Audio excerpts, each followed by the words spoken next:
learning new details about the death of a young girl from Euclid, her case being investigated as a homicide. Yeah, the girl's death comes after social workers received a number of complaints of abuse or even neglect.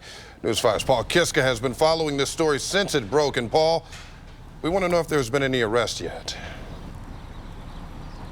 Well, late this afternoon, Frank and Danita, Euclid police did announce that they arrested a couple, a man and a woman, but they have not been charged at this time as the investigation continues into the tragic death of a 4-year-old girl.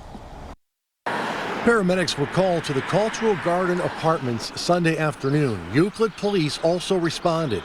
Neighbor Bernard Taylor saw a firefighter desperately running with a little girl in his arms to an ambulance. I know the fire department brought the baby down around 3:30 yesterday evening, and I know right then that the baby must have been dead because, you know, the way they was running. Police say the 4-year-old girl, Anaya Day, died at Euclid Hospital.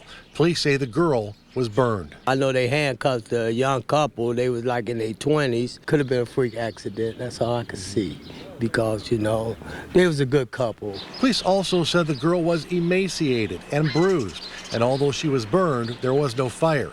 They are treating the death as a suspected homicide. I hate to hear about little kids dying because I got grandkids myself, and I just hate to see a little kid 4 years old or any kid, period, dying, period, in life, you know, and things, because life is short as it is, you know. I just hate to see a little kid pass away.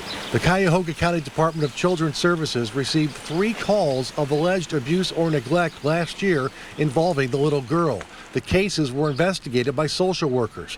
One case remained open for up to 6 weeks until it was finally closed. The mother still had custody of Day at the time of her death.